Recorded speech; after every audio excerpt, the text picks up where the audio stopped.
I've asked a lot of men what they do to feel valuable, and the answers tend to fall into three different categories. Now, these categories are not problems in and of themselves, they're adaptive patterns, or what we would call survival skills. The first worth source is achieving.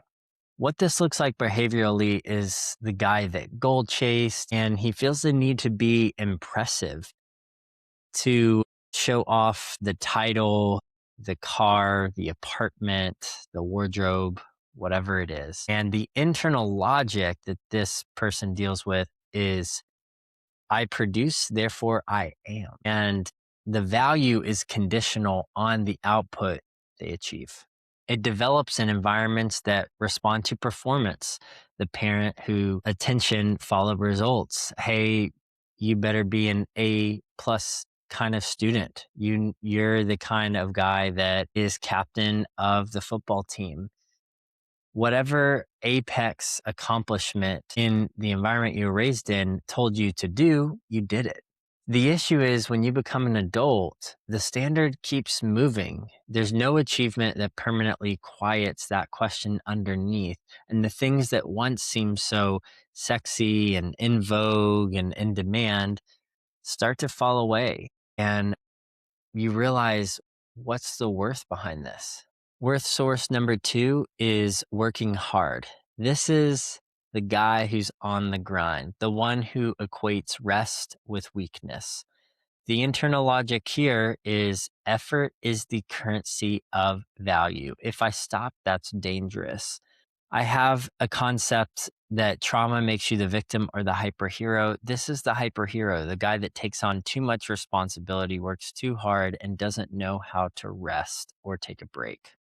The way this develops is you might grow up in a household where hustle was religion, where the hardest worker gets the most respect, or something painful happened to you and you had to grow up too quickly. So you didn't have time to play and make friends and enjoy life for what it is. But the cost of this is that the body eventually objects. You don't just burn out mentally, but you start experiencing things like panic attacks and injuries because you are just so uptight physically and you can't ever seem to settle into who you are. And when these barriers come up and they force you to stop, the emptiness waiting on the other side is terrifying. Who you find and believe yourself to be in the silence is something you don't want to face. The third worth source is being helpful. This is the reliable one, the supporter. This guy often works in jobs like teacher, being a therapist, working at a nonprofit, and working for the greater good of the world. They're always available to help others. The internal logic here is I exist in your relief. I'm at your service. When you need me and I come through, I feel like I belong based on what I can offer you and how I can support you. This develops in households that needed managing, learning how to be a peacekeeper, the emotional caretaker. It's often the person that feels that everyone else needs them, but they don't feel like others will be there for them when they're in need. The cost of this, though, is you give more than you receive indefinitely because receiving feels foreign and almost inappropriate. And the math doesn't hold. And you eventually break down and realize that you need help. Now, the important understanding with all three of these patterns is that they were once intelligent and functional responses to real environments. They helped you get to where you are today, and you need to be thankful for them.